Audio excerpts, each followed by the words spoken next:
Hola a todos, mi nombre es Mauricio García y hoy vamos a estar viendo lo que es la clase de gestión de residuos peligrosos. Para empezar vamos a definir qué son los residuos peligrosos.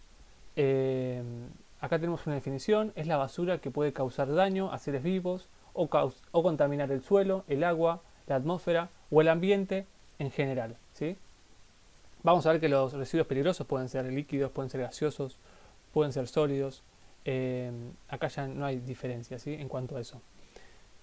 La basura de los domicilios, los residuos radioactivos y los residuos de operaciones normales de buques están excluidos, ¿sí? Es decir, estos tres tipos de residuos, la normativa nacional los excluye de la definición de residuos peligrosos. Pero un aspecto que también me gusta recalcar es que la normativa provincial, para empezar, no habla de residuos peligrosos, habla de residuos especiales. Básicamente son lo mismo, cambian algunas pequeñas cosas, porque en sí cada provincia tiene como su propia normativa, ¿no? Es decir, si no tiene una normativa propia, utiliza la normativa nacional. En nuestro caso tenemos nuestra propia normativa provincial, la cual está elaborada con los mismos lineamientos que la nacional, pero que cambian algunos pequeños aspectos, ¿sí? Por ejemplo, como decía, no habla de residuos peligrosos, sino de residuos especiales. Y otro aspecto es que excluye a estos tres tipos de residuos, pero también excluye a los residuos patogénicos o patológicos. Ahora más adelante vamos a ver cuáles son estos tipos de residuos, ¿sí? Pero quería aclarar eso porque si ustedes tal vez después buscan en lo que es la normativa provincial, se van a encontrar con que los patogénicos están dentro de una gestión distinta. Bien, ¿cuáles son algunas de las características que deben reunir los residuos para ser peligrosos? Primero, quiero que entiendan cómo una empresa se da cuenta de que está manejando o va a manejar un residuo peligroso. Para esto lo que hace la normativa, en la provincia de Buenos Aires tenemos la ley 11.720, en la cual se pueden encontrar dos anexos. En un primer anexo se encuentran, en la primera parte de este anexo, cuáles son aquellos procesos que van a generar desechos peligrosos, es decir, actividades de farmacéuticas, desechos de procesos químicos, van a generar residuos peligrosos. En la segunda parte de este anexo vamos a encontrar directamente aquellos componentes o sustancias que son considerados peligrosos, ¿sí?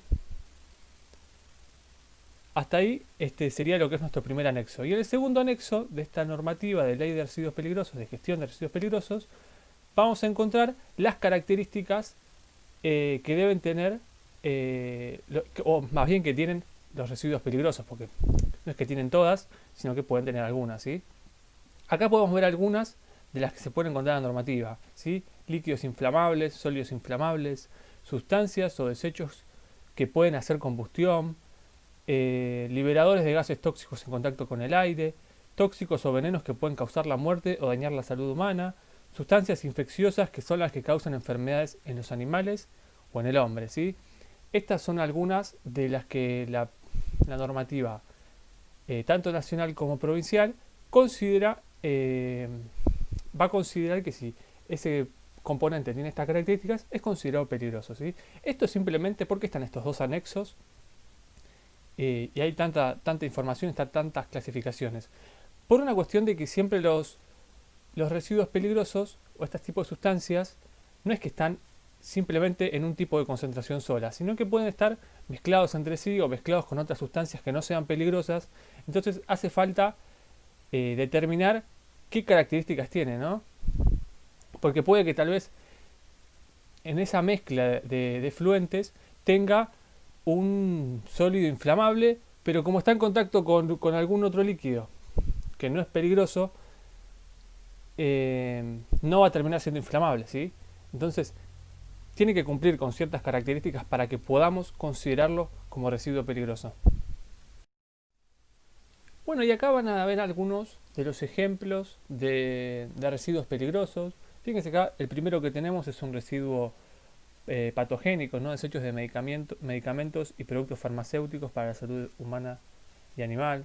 Recuerden que la normativa provincial, como dije al principio, no considera a los residuos patogénicos dentro de su clasificación de, de residuos especiales o de residuos peligrosos. La tiene una normativa aparte. Pero bueno, son algunos ejemplos. Nosotros cuando hablemos de peligrosos los vamos a incluir, ¿sí? A los patogénicos, porque en la normativa nacional así es como lo clasifica. Desechos de productos fitosanitarios, insecticidas, fungicidas, herbicidas, también es otro ejemplo. Desechos de la industria química, desechos que tienen cianuro. Cualquier desecho que tenga cianuro va a ser considerado peligroso por su característica de toxicidad. Desechos de la industria de la energía, como el PCB, que es un compuesto que se usaba en los transformadores eléctricos, ahora ya no se usa. Se usaba como aislante del PCB en los transformadores. Residuos con alquitrán, desechos de aceite y agua o de hidrocarburos y agua, ¿sí? El aceite siempre es clasificado como un residuo peligroso, los hidrocarburos también. Desechos derivados de tintas, colorantes, pigmentos, pinturas, desechos derivados de resinas, látex, plastificantes. También es importante aclarar que es muy importante cuál sea la concentración de cada uno de estas sustancias, ¿sí? No es lo mismo que sea una concentración muy bajita que sea una concentración muy grande. Eso lo determina siempre la autoridad de aplicación, ¿sí? Y acá vamos a ampliar un poco sobre la definición de qué son los residuos patológicos o patogénicos. Lo vamos a contar con el nombre de residuos patológicos. En la normativa nacional, en la normativa provincial, lo van a encontrar como residuos patogénicos. Son exactamente lo mismo, simplemente que bueno, en la normativa acá de la provincia de Buenos Aires decidieron cambiarle el nombre, es un sinónimo, son exactamente lo mismo. Y bueno, son aquellos, ¿no?, que pueden producir una enfermedad infecciosa en los seres vivos y son un riesgo para la salud y por eso son considerados peligrosos. ¿Qué tipo de residuos son estos? Restos de sangre, algodones, gasas, bueno, todos estos productos que se utilizan en los hospitales, residuos orgánicos originados en quirófano, residuos provenientes de cultivos de laboratorio, restos de animales, producto de la investigación médica, agentes quimioterápicos, ¿sí? Son algunos de los ejemplos. ¿Dónde se generan estos residuos? Hospitales, clínicas de atención médica o ontológica, laboratorios de análisis clínicos o de investigaciones biológicas, producción comercial de elementos biológicos, ¿sí? Son algunos lugares donde se van a poder encontrar con este tipo de residuos que van a tener acá en la provincia de Buenos Aires una gestión diferente, ¿sí? En la normativa nacional se les daba la misma gestión que un residuo peligroso, pero en la normativa provincial, de acá de la provincia de Buenos Aires, tienen diferencias, no nos vamos a meter en detalle, pero a ver, tienen una ley distinta en cuanto a cómo se hace su transporte, su almacenamiento, su transporte, su tratamiento y disposición final, ¿sí? Es decir, cómo se hace toda su gestión, es como que está en otra parte, ¿sí? Es como que hace la diferencia entre especiales y patogénicos, los tiene totalmente separados. Pero es muy parecido, ¿no? Es decir, los lineamientos nuevamente que toma la provincia de Buenos Aires son muy parecidos a los que ya están en la normativa nacional. Bien, y ahora vamos a hablar un poco sobre cómo es el circuito de los residuos peligrosos, ¿sí? Cómo es todo este circuito en cuanto a desde que se generan hasta que llegan a disposición final. Vamos a ver que tenemos 4 etapas, se encuentran 4 etapas. Empieza con los generadores, ¿sí? Esto muy parecido a lo que era residuos sólidos urbanos. La etapa de generación, transporte, tratamiento y disposición final. Lo que vamos a encontrar en cada una de estas etapas es que hay mucha mayor cantidad de trazabilidad, es decir, se va a estar constantemente tomando mucha información, fijándose de que el producto realmente llegue en condiciones y no se pierda absolutamente nada. Es decir, las medidas de seguridad son mucho mayores a los que se tienen con cualquier otro tipo de residuo. Y acá ven ahí que abajo dice registro de generadores y operadores. Vamos a ver qué es eso, qué es un manifiesto y qué son las responsabilidades por daños.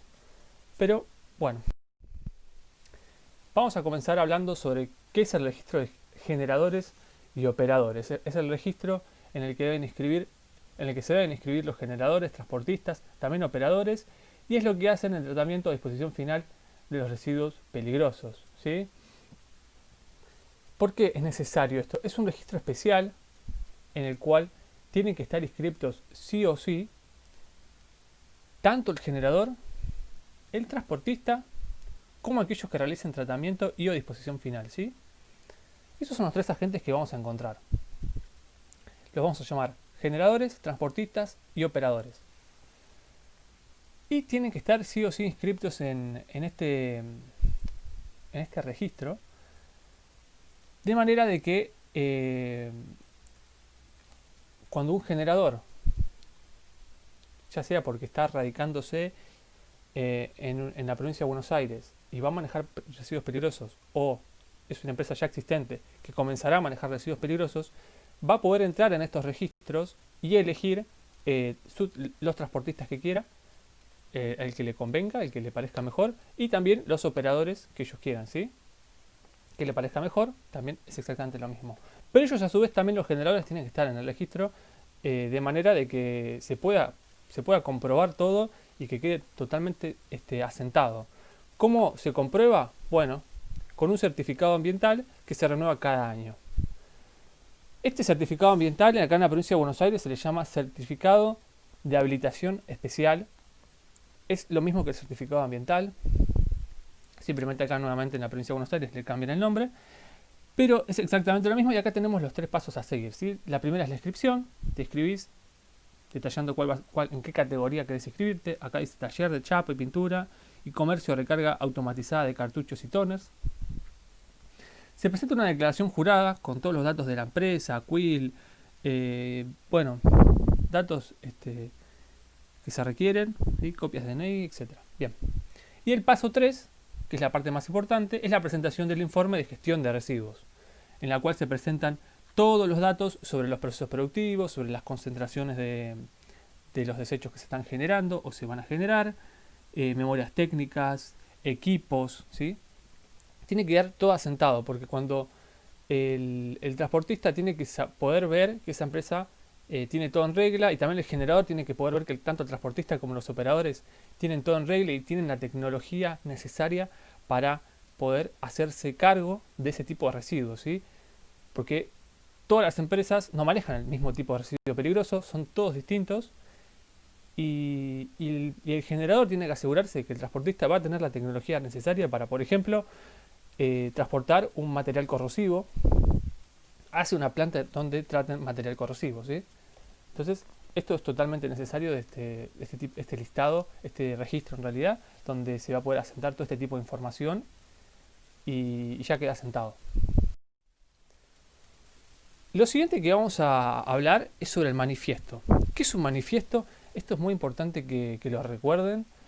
El manifiesto en la gestión de residuos peligrosos es un documento en el cual se van a detallar todas las características de los residuos que se van a estar transportando y luego se le va a realizar su tratamiento y disposición final. Y bueno, acá dice, y todas las operaciones hechas con ellos, ¿no? Es decir, naturaleza, cantidad, origen, transferencia de un operador a otro, tratamiento, eliminación, se va a asentar absolutamente todo. Es decir, este documento va a viajar por todo el circuito. Es importantísimo este documento. Lo que se hace con este documento es decir, una vez que el generador tiene almacenado su residuo, ¿sí? Su residuo peligroso, llega el transportista y le entrega, si no me equivoco, un duplicado o copia del manifiesto.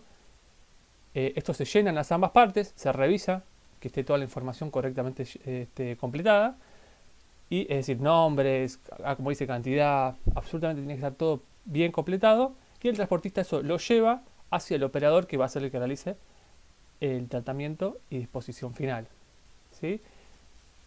A su vez, el operador va a chequear que esté todo en orden, y si está todo en orden, va a aceptar esa carga y va a seguir completando de acuerdo a los tratamientos y disposición final que realice. Una vez que ya esté todo hecho y ya esté todo el circuito terminado, ese manifiesto, junto con un certificado, vuelven al generador, el cual ya tiene registro de que se realizó correctamente la disposición final de ese residuo. Y acá dice, tienen que tener las firmas de todos los operadores que intervienen en el proceso de tratamiento de los residuos. Va a tener la firma del generador, del transportista y también de todos los operadores que intervengan, ¿sí? Bueno, como dije anteriormente, la primera etapa de este circuito es la generación, es decir, son los generadores, es la actividad que produce residuos peligrosos, es bastante obvia, ¿no? La definición. Por ejemplo, cuando una fábrica desecha sustancias tóxicas, bueno. Y acá dice algunas obligaciones que tienen que tener los generadores de residuos peligrosos. Son como las más generales, hay más. Como dije antes, un generador tiene que estar inscrito en el registro también. Eso no está escrito acá porque lo dijimos anteriormente. También tiene que tener su certificado de habilitación especial, que lo tiene que renovar cada año. También es un detalle importante. Y también tiene que tener todas las tecnologías para poder almacenarlo, para poder tener almacenado correctamente ese residuo. Pero bueno, vamos a leer algunas de las que dice acá, ¿sí? Pagar una tasa relacionada con la peligrosidad y cantidad de los residuos que producen. Esto se paga así acá en la provincia de Buenos Aires. Tomar medidas para disminuir la cantidad de residuos peligrosos que generan. También hay un artículo de la ley que obliga a las empresas a tomar medidas para disminuir la cantidad de residuos peligrosos que generan. Esto, piénselo también, no es solo un beneficio para el ambiente en sí, sino que es un beneficio para la empresa, ¿no? Una empresa siempre va a tratar de generar la menor cantidad de residuos peligrosos, porque hacer una gestión y tener un transportista y disposición final y es un costo que la empresa tiene que afrontar y obviamente si puede evitarlo va a ser mejor, ¿no? O puede disminuir esos costos, siempre va a ser mejor. Separar adecuadamente y no mezclar residuos peligrosos, eso es importantísimo. Es decir, los residuos peligrosos tienen que estar siempre correctamente identificados de manera de que no se mezclen, mucho menos mezclarlos entre sí si es que se están produciendo residuos peligrosos de distintas sustancias, ya que pueden llegar a aumentar la peligrosidad, ¿no? Es decir, mezclados entre sí pueden llegar a generar un residuo todavía más peligroso. Envasar los residuos, identificar los recipientes y su contenido, enumerarlos y fecharlos, también lo mismo, tienen que estar bien identificados por separado. Acá pueden ver cómo hay en esa batea, pueden ver cómo están los distintos residuos con recipientes distintos, ¿no? Distinto tamaño, distinto color, cada uno con su etiqueta, así, para que rápidamente se los puedan identificar. Y entregar los residuos peligrosos que no tratan en sus propias plantas a los transportistas autorizados con indicación precisa del destino final. La mayoría de las empresas no tratan los residuos peligrosos en sus propias plantas, sino que bueno, tienen su propio transportista, pero bueno, en caso de que lo hagan, la parte que no la estén tratando la deben llevar a transportistas autorizados. La siguiente etapa es el transporte. El transporte es el traslado de los residuos desde su punto de generación hacia el lugar de tratamiento o de disposición final. Como vimos antes, había ciertas obligaciones que tenían que cumplir los generadores, los transportistas también van a tener obligaciones que cumplir. Esto se encuentra todo dentro de la normativa, sí hay una resolución en la cual se explaya todo lo que debe cumplimentar los transportistas. Y bueno, ¿qué obligaciones tienen los transportistas de residuos peligrosos? Las más generales: inscribirse en el registro de generadores y operadores, llevar un registro de sus operaciones con el nombre, generador, forma de transporte y destino final, esto de manera que no haya ningún tipo de confusión, cumplir con las normas de envasado y rotulado, también es importante, cumplir con las normas en caso de derrame o liberación accidental de residuos peligrosos, hay normas para eso, es decir, todo esto ya está todo escrito, ¿no? Es decir, no hace falta en sí que lo veamos tan en profundidad porque son cosas como mucho más específicas, ¿sí? Es decir, son normas que ellos tienen que cumplir. Capacitar al personal que conduce las unidades de transporte, eso sí es importante, es decir, tienen que ser gente correctamente capacitada para la tarea que van a realizar. Los conductores tienen que tener licencia especial para operar unidades de transporte de sustancias peligrosas, es decir, hay una categoría especial para poder ser transportista de residuos peligrosos. Eso es importante porque si no tiene esa categoría dentro de su licencia, no va a poder ser este tipo de transportista.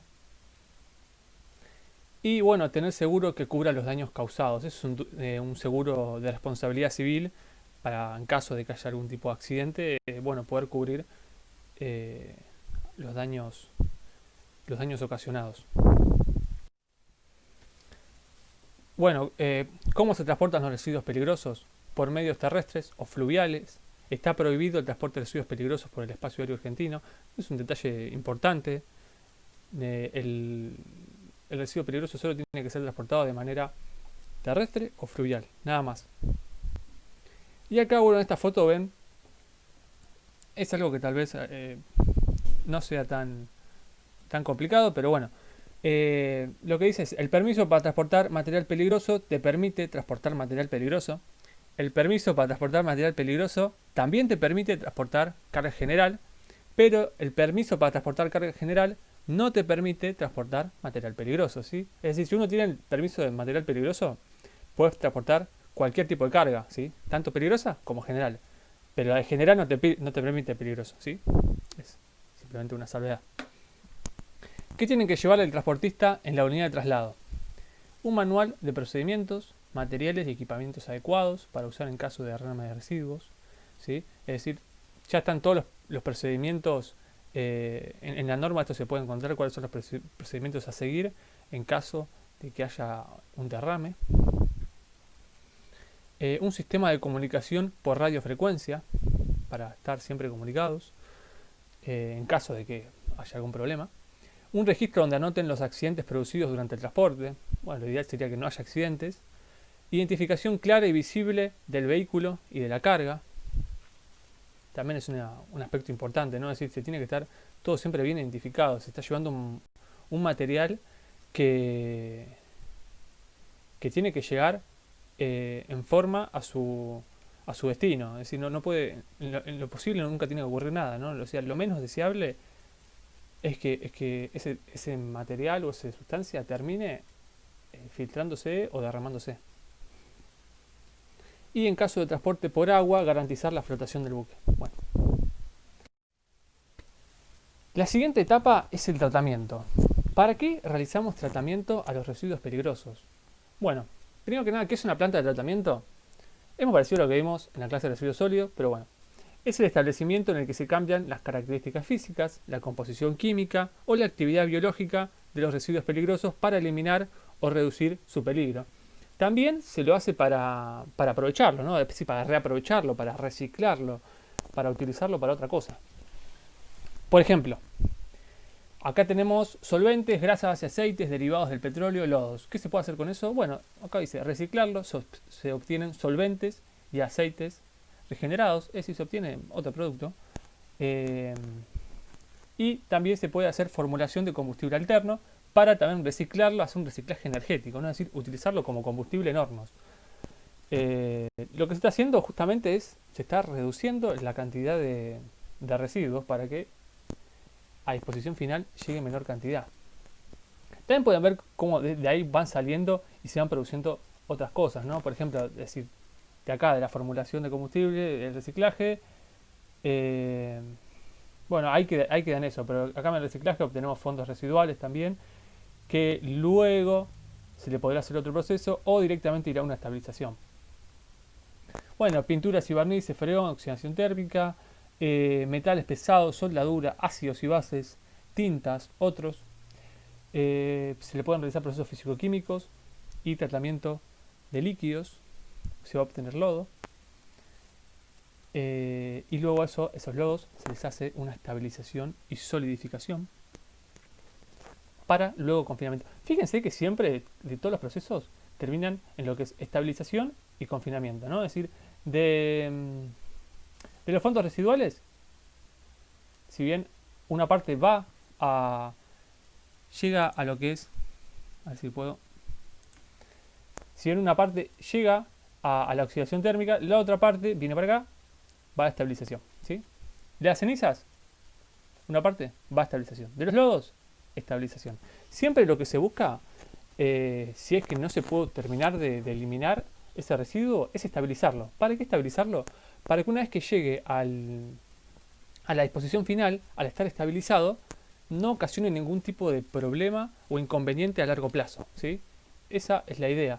Y luego de la estabilización, fíjense a dónde llega, a confinamiento, que va a ser la disposición final.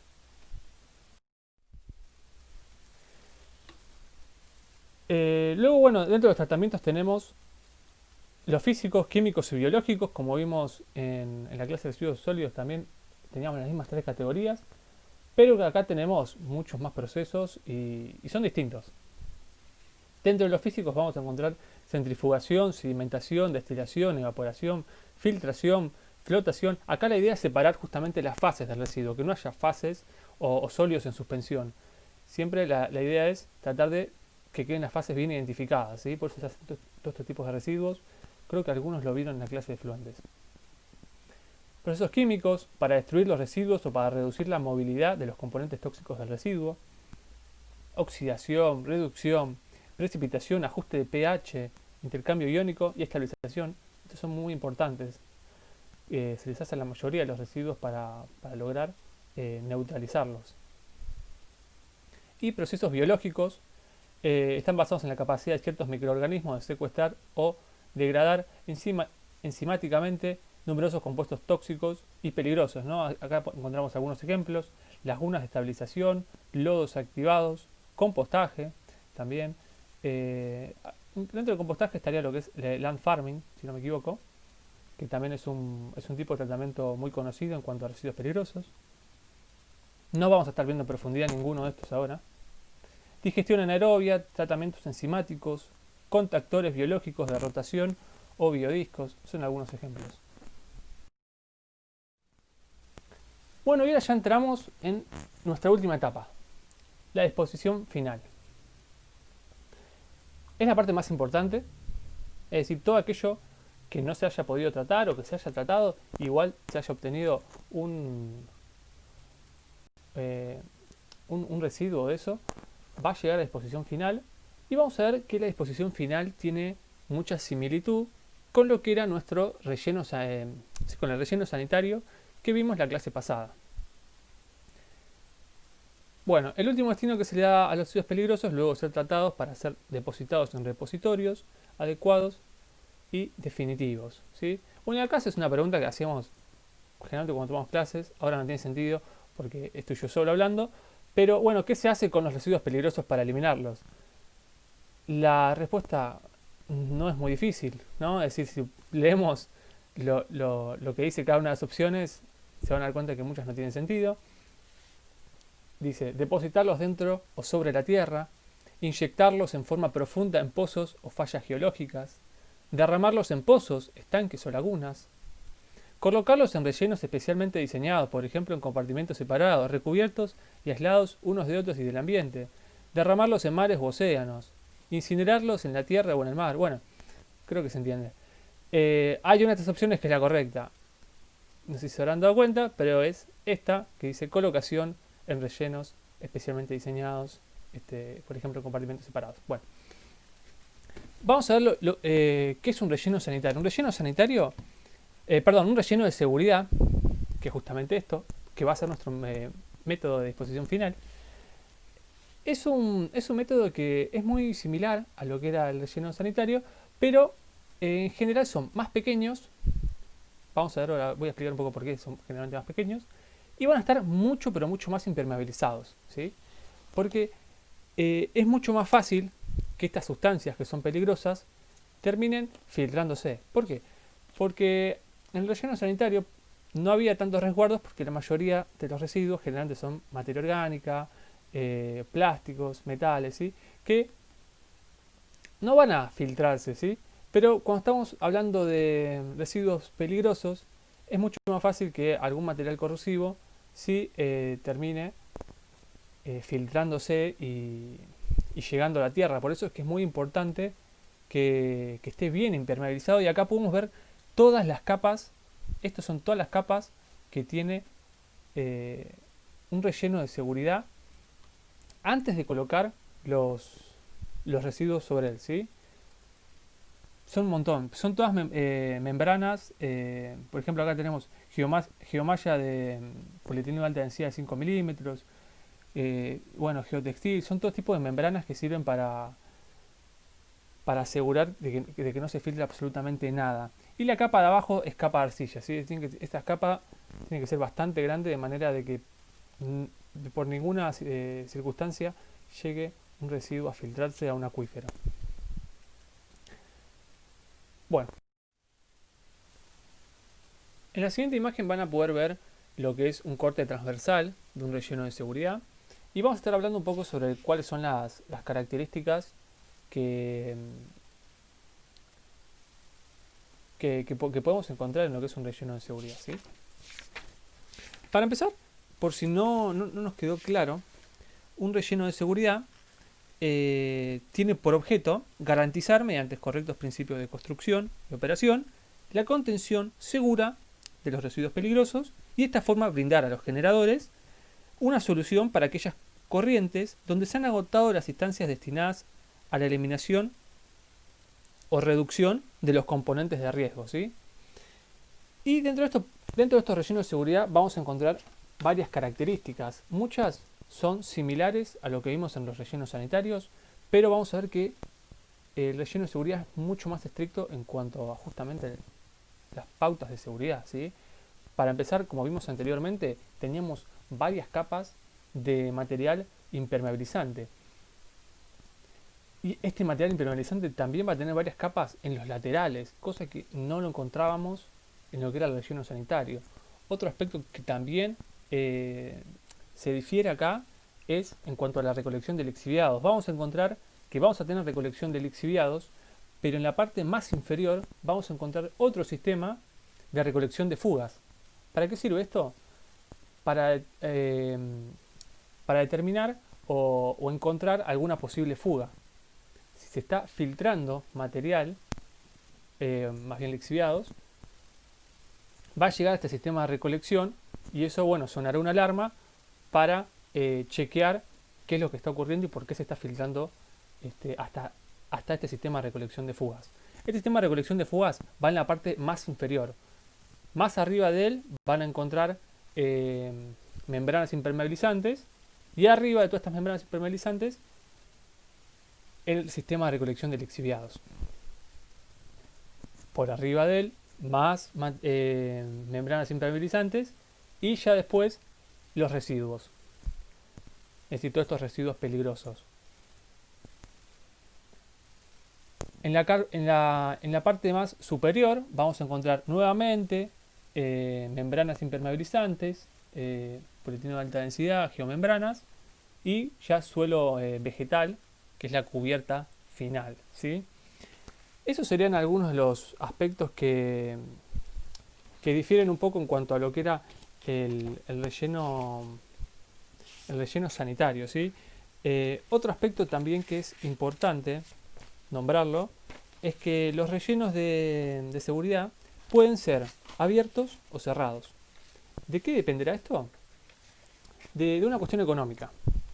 Porque, es decir, por un lado vamos a tener lo que es el costo del techado y por otro lado el costo del tratamiento de lixiviados.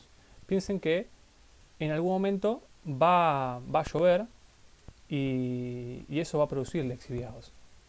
Bueno, también otra variable es la cantidad de lluvias que haya en la zona donde se esté estableciendo este relleno de seguridad. Pero bueno, eso es un punto aparte. Lo importante es que entiendan que hay un costo en cuanto al techado, un costo en cuanto al tratamiento de lixiviados y que bueno es hacer un balance entre qué es lo que conviene para el relleno de seguridad, ¿sí? Siempre igual los rellenos de seguridad se trata de que sean los más compactos posibles, tratando de impermeabilizar la menor cantidad de terreno y tratando de contener en él la mayor cantidad de residuos, ¿sí? ¿Por qué? Porque bueno, es muy costoso toda esta capa impermeabilizante que hay que colocarle. Mientras más compacto sea, tampoco menos lluvia va a entrar, ¿sí?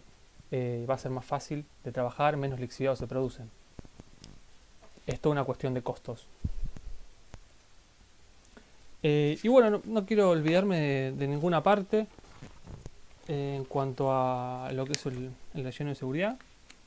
Bueno, otro aspecto también es que, bueno, como pasaba en el relleno sanitario, diariamente esto se lo va compactando, es decir, se colocan residuos, se coloca suelo sobre él, se compacta. ¿Para qué se hace esto? Para que no haya tanta incidencia de materia externa, ¿no? Es decir, que no se puedan llegar a meter animales o que los residuos se puedan llegar a esparcir por el viento o por tal vez la situación en la que pueda llegar a llover. También siempre lo preferible es que eso esté cubierto y que no tenga contacto con el exterior, ¿sí? Que si diariamente eso se lo va a ir compactando también. Y bueno, lo que ahora también vamos a hablar un poco es qué pasa cuando el relleno de seguridad llega a su etapa final, ¿sí? Cuando ya queda totalmente completo. Pero antes no quería que se me pase de largo un aspecto que no sé si quedó del todo claro, que es cuáles corrientes de residuos no son aceptables para ser confinados en un relleno de seguridad. Entre algunos ejemplos podemos encontrar residuos inflamables, oxidantes y o reactivos, los residuos radioactivos. Estos residuos directamente no entran dentro de la clasificación de peligrosos, tienen una gestión totalmente distinta, o gases comprimidos que puedan llegar a producir una explosión por el hecho de estar comprimidos, ¿no? Los residuos que se colocan en el relleno de seguridad, recuerden, tienen que estar estabilizados de manera de que no se produzcan problemas en el futuro, ¿sí? Eso va a estar para siempre ahí, de manera que no puede tener ningún tipo de característica que en el futuro, ¿no? Es decir, que con el paso del tiempo pueda llegar a traer un problema. Materiales corrosivos tampoco son aceptables. Y otro punto importante es el monitoreo post clausura. ¿Qué es el monitoreo para empezar? Las plantas de disposición final deben desarrollar planes de monitoreo ambiental para registrar de forma continuada los recursos en el ámbito de la planta, ¿sí? Es decir, ¿qué se está monitoreando? La calidad del agua subterránea, suelos, calidad del aire. Esto se lo hace para estar corroborando de que no se está contaminando, ¿sí? Mientras la planta está en acción, digamos, está trabajando. Pero ¿qué pasa en la postclausura?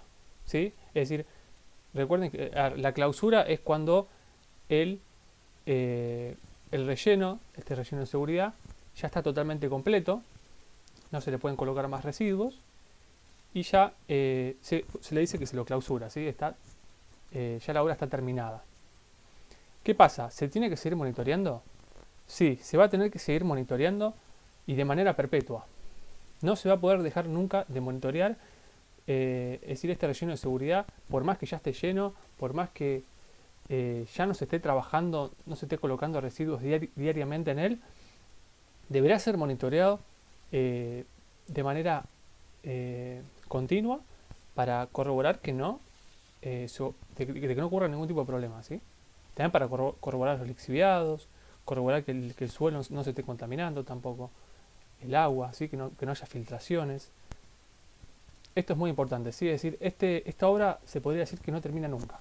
No es como el relleno sanitario, que llegaba a un punto en el cual, bueno, ya llegamos a la clausura y el relleno sanitario ya está, se terminó. Se lo sigue monitoreando por un tiempo, pero llega un momento que ya no. El relleno de seguridad es para siempre. Y por último, las responsabilidades por daño. Este es un punto muy importante, porque ¿qué ocurre cuando ocurre un daño debido a un residuo peligroso? Lo que va a ocurrir es que el responsable siempre va a ser el generador. ¿Por qué? Porque así lo dicta la ley. El generador es el responsable desde la cuna hasta la tumba. Ese es un principio que se utiliza para determinar que ese generador va a ser siempre el responsable. Si bien vamos a tener a los transportistas y a los operadores que van a actuar como guardianes, el que siempre va a ser el completo responsable es el generador. A menos que haya impericia, es decir, que haya un mal actuar por parte de los otros agentes, ¿no? Es decir, si el transportista no hizo las cosas como debía hacer, bueno, ahí sí no es culpa del generador para la ley. Pero si actuaron todos de manera correcta, se hizo todo como estaba estipulado y ocurrió un daño, el responsable va a ser el generador, ¿sí? Y bueno, hasta acá sería la clase de hoy. Les agradezco a todos por haberla escuchado. Si tienen alguna consulta, siempre no duden en consultar. Seguramente haya cosas que a mí se me pasan de largo. A veces es un poco más difícil hacer la clase así, ¿no? Es decir, solo, ¿no? Hablando hacia una computadora y no tener a los alumnos que te consultan más en estos temas que yo creo que son interesantes porque aquellos que trabajen en empresas seguramente hayan visto o hagan algún tipo de gestión de residuos peligrosos y Y siempre salen dudas en las clases, siempre con estos temas, pero bueno, así de esta forma a veces a uno se le olvida algún aspecto o obvia eh, alguna parte de la explicación. Y bueno, saben que siempre que tengan alguna duda pueden consultarnos a mí o a cualquiera de los otros docentes de la cátedra. Bueno, les doy las gracias y un saludo muy grande a todos.